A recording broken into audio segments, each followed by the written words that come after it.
ఈ మహాశివలింగము ధ్యానలింగము, ఆ పైనున్న ధ్యానలింగము మహాశివలింగము, అందులో 108 మంది ఒకే సమయాన కూర్చొని ధ్యానం చేసుకునేలాగా శివకేశవ యోగాలయంగా నామకరణం చేసి సహస్ర రుద్రాక్ష రక్ష నిలయంగా ఆ మహాధ్యాన లింగం ప్రారంభమై ఇప్పటికి సరిగ్గా 6 ఏళ్ళయింది.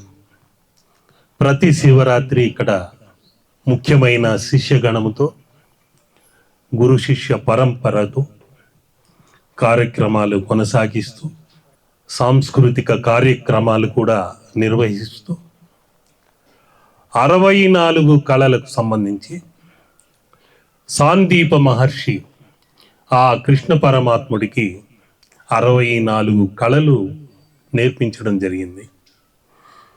ఆ 64 కళల గురు పరంపర అనేక రకముల విదేశీ దాడులతో, విదేశీయుల ఆక్రమణలతో వారి సంస్కృతికి మనవారు బానిసలై గురుకులాల్ని మరచిపోవటం జరిగింది. విజ్ఞానదాయకమైన విషయాలన్నీ కాలగర్భంలో కలిసిపోయాయి. అవన్నీ మళ్ళీ వెలిక్కి తీసుకురావాలనే తపన, తపస్సు చేస్తూ మన సనాతన ధర్మంలో దాగిన మర్మములన్నింటినీ ఎలాగైనా మళ్ళీ తెలియచేయాలి అని కేశవ చతుషష్ఠి కళాపీఠంగా ఒక వేదిక ఇక్కడ నిర్మాణం చేయడం జరిగింది.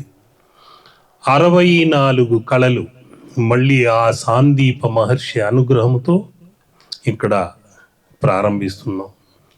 64 యోగిని మాతలతో చతుషష్ఠి లలిత కళా పీఠంగా ఇక్కడ ఒక పీఠము స్థాపించబడింది. స్థలం చిన్నదే, సూక్ష్మమే, కానీ మా ఆశయాలు, ఆశలు అనంతం, కొండంత ఉన్నాయి.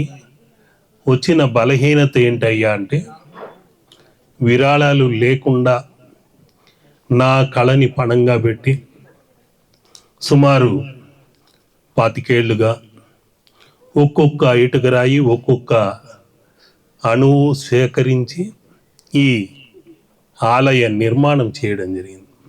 విరాళాలు ఉంటే ఎప్పుడో ఒక 6 నెలలకే ఈ ఆలయ నిర్మాణం పూర్తయ్యేది. కానీ కలికాలంలో అవన్నీ సాధ్యం కాదు గురువుగారు, ఎందుకు వచ్చిన గొడవ, కాస్త చేయి చాపితే ఏమవుతుంది అని అన్నవారు ఉన్నారు. సిద్ధ మాతాజీ రాజలక్ష్మి అమ్మవారు గాలిలో తేలుతూ పద్మాసనంలో పయనించేవారు. ఆ తల్లి నాకు ఉపదేశించింది, ఎప్పుడూ గురువు అన్నవాడు ఇలా చేయి చాచకూడదు, ఇలాగే ఆశీర్వదించాలి.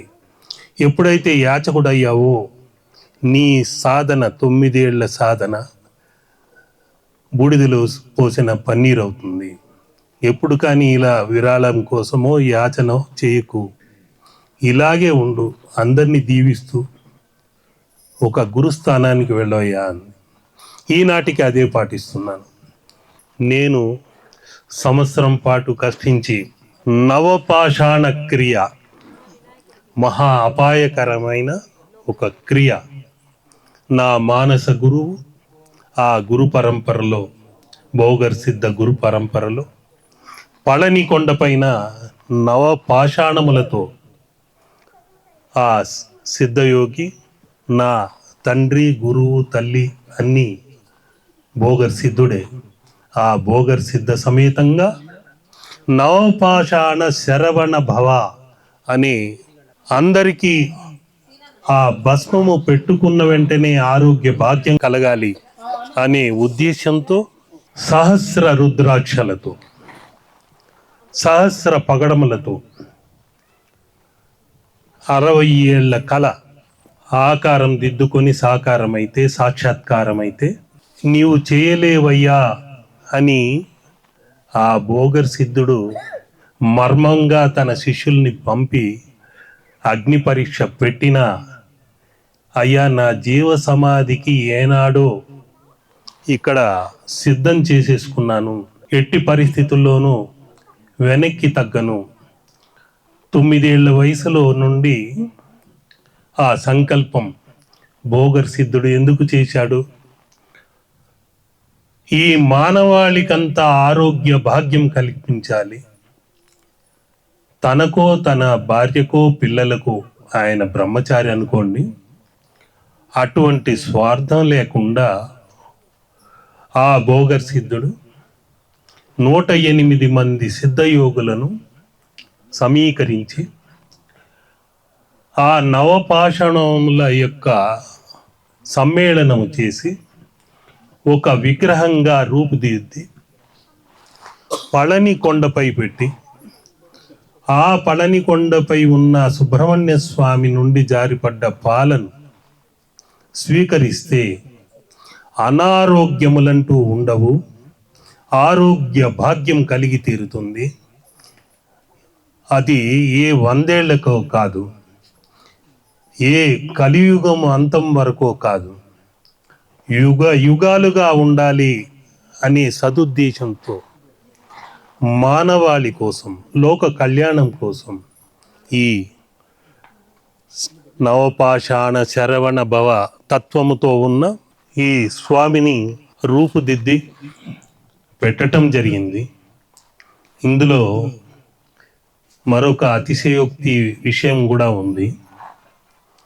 ఇదే సైజులో, ఇదే విధంగా, ఇదే నవపాషాణ విగ్రహాన్ని అంగారక గ్రహంలో ఆ భోగర్ సిద్ధుడు మార్స్పై ఒక గుహలో పెట్టాడు. ఎందుకు పెట్టాడు? భూమి ఆ పళని కొండపై ఉన్నదే కాకుండా ఆ గ్రహం పైన ఎందుకు పెట్టాడో ఏంటో అని కొందరు తలలు బాదుకున్నారు, కొందరు నమ్మడం లేదు. రాబోయే ముందు తరాల వారికి ప్రళయం వస్తే ఈ మానవాళి అంతా నశించిపోకుండా వారి ఆత్మలలో ఉన్న పరమాత్మ అనే శివం నశించిపోకుండా అలాగే కొనసాగాలి.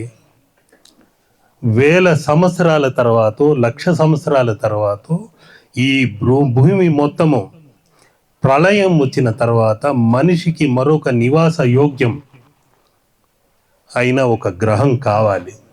ఎప్పటికైనా మానవులంతా ఇంకొక గ్రహానికి వలస వెళ్ళవలసి రావచ్చు. ధరణీ గర్భ సంభూతం అన్నారు కుజగ్రహం.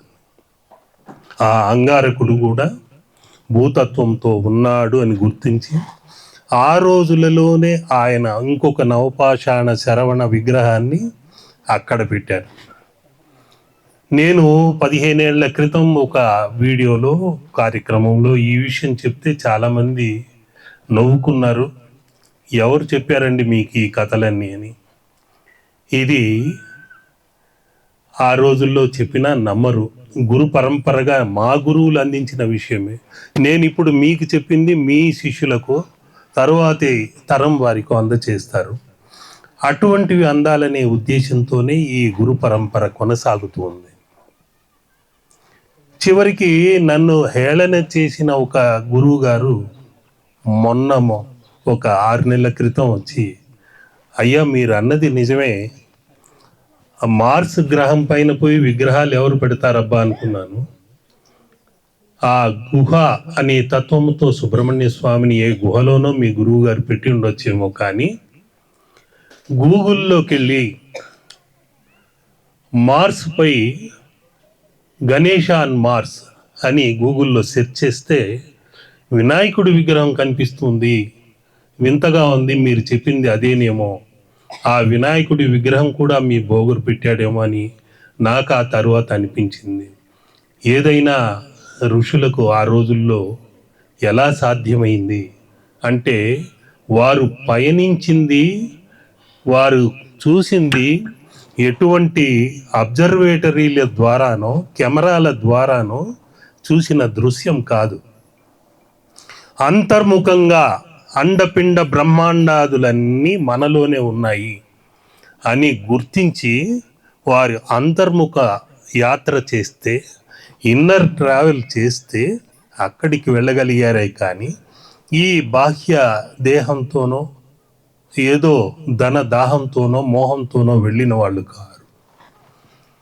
ఆ విధంగా చూస్తే తులసిదాసు ఆ హనుమాన్ చాలీసాలో భూమికి సూర్యుడికి ఉన్న దూరం ఎంతో ఏ విధంగా గణించాడు, ఏ విధంగా చెప్పగలిగాడు. ఇటువంటివన్నీ అనేక మర్మాలు, అనేక ధర్మాలు మన సనాతన ధర్మంలో దాగి ఉన్నాయి. అవన్నీ వెలిక్కి తీసుకురావడానికే ఇక్కడ ఒక వేదిక నిర్మాణం చేయడం జరిగింది. విశ్వగురు పీఠంగా త్వరలో అనేక మందిని ఇక్కడికి ఆహ్వానిస్తున్నాము. వారికందరికీ ఇక్కడ తగిన రీతిగా సన్మాన సత్కారాలు నిర్వహించి వారిలో దాగి ఉన్న జ్ఞానాగ్నిని వెలిక్కి తీసి అవన్నీ ఇక్కడ ఈ తరం వారికి తెలపండి, ఆ జ్ఞానాన్ని అందించండి, పంచిపెట్టండి. ఏ దానమైనా అన్నదానం చేస్తే అది 1 రోజు 2 రోజులు శక్తిగా ఉంటుంది. వస్త్రదానం చేస్తే 1-2 నెలలు ఉంటుంది. అదే జ్ఞానదానం చేస్తే మరణాంతం మరో జన్మ వరకు అది కొనసాగుతూనే ఉంటుంది. ఆ జ్ఞానం ఆత్మను అంటిపెట్టుకునే వస్తుంది. అటువంటి జ్ఞానాగ్ని ఇక్కడున్న ఆరుద్ర నక్షత్ర తత్వముతో ఆ చిదంబరేశ్వరుడే. అందుకనే ఆయన దక్షిణామూర్తి అయ్యాడు.